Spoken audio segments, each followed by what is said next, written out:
మామూలుగా గ్రేట్ ఆంధ్రమూర్తి గారి మీద ఆల్రెడీ అనేక కాంట్రవర్సీలు ఉన్నాయి. గ్రేట్ ఆంధ్ర వెబ్‌సైట్ మీద గూడా గతంలో గూడా శివాజీ రాజా లాంటోళ్ళు తీవ్రంగా ఆహ్, దాని మీద అబ్జెక్ట్ చేశారు. తమన్ హ్మ్. గురించి రాసినవి. అట్లాగే అది ప్రో వైసీపీ ఉంటదని పవన్ కళ్యాణ్ అభిమానులు గాని, ఇటు తెలుగుదేశం వాళ్ళు గూడా గ్రేట్ ఆంధ్ర మీద చాలా సార్లు విరుచుకుపడుతుంటారు. అందులో కామెంట్లు చూస్తే గూడా దారుణంగా ఉంటాయి. కాకపోతే గ్రేట్ ఆంధ్రాకి ఉండే లక్షణం ఏందంటే, తమ మీద విమర్శలు చేసి దారుణంగా తిట్టే కామెంట్‌లను గూడా వాళ్ళు తొలగించరు. ఉంచుతారు. ఓకే. అంటే వాళ్ళకేందంటే విమర్శల్ని గూడా ఆహ్వానిస్తారు. ఆహ్, ఓపెన్‌గా ఉండడానికి ట్రై జేస్తారు. అది ఒక అంటే ఇప్పటికి గూడా అనేక వెబ్‌సైట్‌లొచ్చినా గూడా గ్రేట్ ఆంధ్రాకుండే ఒక వెయిట్ గావచ్చు, దాని పాపులారిటీ గావచ్చు గ్రేట్ ఆంధ్రాకుంది. హ్మ్. అలాగే మూర్తి కూడా ఆయన కాంట్రవర్సీలు క్రియేట్ చేయొచ్చు గానీ, ఆయన ఒక డెప్త్ ఉన్న జర్నలిస్టే. ఆయనేమి ఆషామాషీగా ఏదో మాట్లాడేవి కాదు. హోంవర్క్ చేస్తారు. ఒక డెప్త్ ఉంటది. ఆయన ఇంటర్వ్యూలు కూడా కొంత ఎడ్యుకేటివ్‌గానే ఉంటాయి. ఇండస్ట్రీ మీద బాగా పట్టున్న వ్యక్తి. ఆయన అనేక మంది ప్రొడ్యూసర్‌లని, అనేక మందిని ఇంటర్వ్యూ చూసినప్పుడు నేను కూడా కొన్ని చూస్తుంటాను. మంచి ప్రశ్నలు అడుగుతారు. అయితే ఇవాళున్న మోడల్ ఏందంటే, నేను చాలా సార్లు చెప్తుంటాను.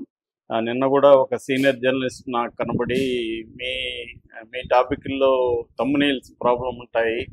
థంబ్‌నెయిల్స్ ఒకటి పెడతారు. మీరు వేరే చెప్తుంటారు" అని అన్నారు. అది వాస్తవమే. చాలామంది చెప్తుంటారు. థంబ్‌నెయిల్స్ మిస్‌లీడింగ్‌గా పెడతారు అనేది.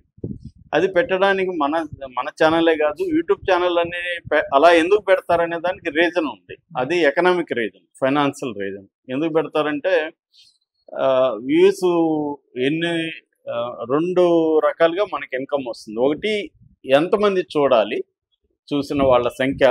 రెండోది ఎంతసేపు చూడాలి.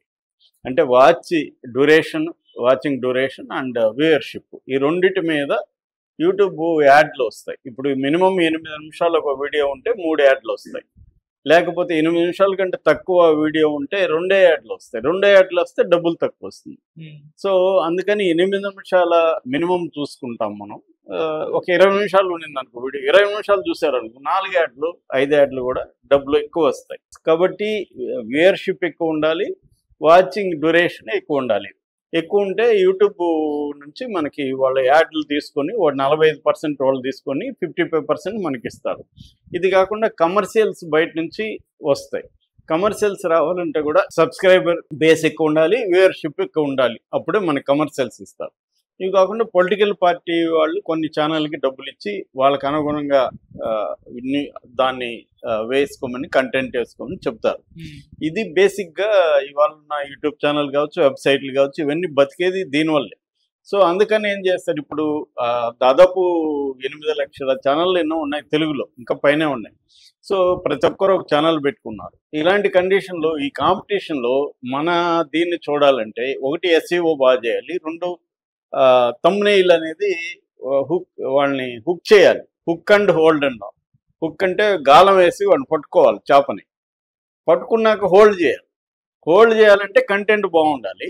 హుక్ చేయాలంటే థంబ్‌నెయిల్ ఇదిగా ఉండాలి. నిజానికి థంబ్‌నెయిల్ మన కంటెంట్‌ని రిప్రజెంట్ చేసే విధంగా ఉండడం అవసరం.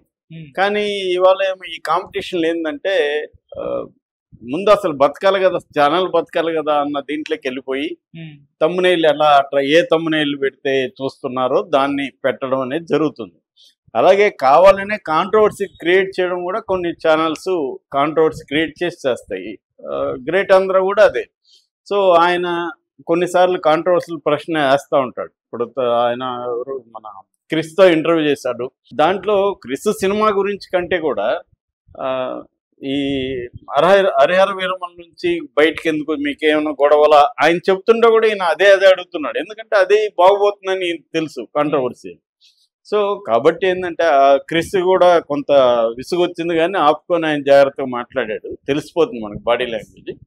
సో, అది మూర్తి ఒక్కడే చేస్తున్నాడని అందరూ చేస్తున్నాం. మనం ఇవాళున్న మోడల్‌లో అందరూ గూడా ఏదో ఒక కాంట్రోవర్సీ క్రియేట్ చేసి అంటే ఛానళ్ళ సర్వైవలే దాని మీద డిపెండ్ అయింది కాబట్టి మూర్తి కూడా అది చేస్తుంది. కాకపోతే ఇక్కడేందంటే కొన్నిసార్లు అవతల వ్యక్తుల డిగ్నిటీ కావచ్చు, వాళ్ళకుండే ఒక పరువు కావచ్చు, లేకపోతే వాళ్ళ ఆహ్, మానసికంగా వాళ్ళని దెబ్బతీయడం కావచ్చు, ఇవి జరుగుతాయి మనకు తెలియకుండానే. ఒక్కోసారి తెలిసి కూడా చేస్తారు. అవతలోడు హర్ట్ అయితే అవుతాడు. ముందు హర్ట్ అయినాక చూసుకుందాంలే, ముందు వైరల్ అయిపోతుంది కదా అన్న యాంగిల్లో చాలా మంది పెట్టేస్తున్నారు. అలాగా మూర్తి కూడా నిన్న ఆమె దక్ష సినిమా పేరు దక్ష అనే సినిమా రిలీజ్ సందర్భంగా తెలుగులో ఇంటర్వ్యూలో ఇవ్వాలని ఆమె అనుకుంది. ఆమె యాక్చువల్గా ముంబైలో ఉంటుంది. ఒక 5 ఏళ్ల తర్వాత ఒక సినిమా ప్రొడ్యూస్ చేసి ఆమె యాక్ట్ చేసింది మెయిన్ క్యారెక్టర్. సో ఎప్పుడైతే ఆమె అలా ఇంటర్వ్యూకి ఫస్ట్ గ్రేట్ ఆంధ్రాని మూర్తికే ఇంటర్వ్యూ ఇద్దామని ఆమె అనుకున్నది. ఆమె ఇచ్చింది, ఇంటర్వ్యూ ఇచ్చింది. ఆ ఇంటర్వ్యూలో అనేక ప్రశ్నలతో పాటు ఆయన ఒక ప్రశ్న అడిగాడు. ఏమమ్మా మీకు అరౌండ్ 50 ఏళ్ళు ఉంటాయి, మీకు 12 ఏళ్ళ పాప ఉంది, మీరు ఇలా ఎక్స్పోజింగ్ డ్రెస్సులు వేయడం కరెక్టేనా అనేది అడిగాడు. దాంతో ఆమెకి కోపం వచ్చింది. కానీ ఆమె కోపాన్ని అంచుకొని చాలా బ్యాలెన్స్డ్గా, మీరు ఇదే ప్రశ్న ఒక మహేష్ బాబుని అడగగలరా? మహేష్ బాబు కూడా అంత కూతురు ఉంది, మహేష్ బాబు బేరబాడీతో నాయకుడిగా తిరుగుతుంటాడు, అలా అడగగలరా? హౌ డేర్ యూ, అంటే నీకెంత ధైర్యం నన్ను అడగడానికి, ఒక మహిళని ఇలాంటి ప్రశ్న ఎలా అడుగుతారు మీరు అంటే ఆయన కూడా, నేను మహేష్ బాబుని అడగలేను,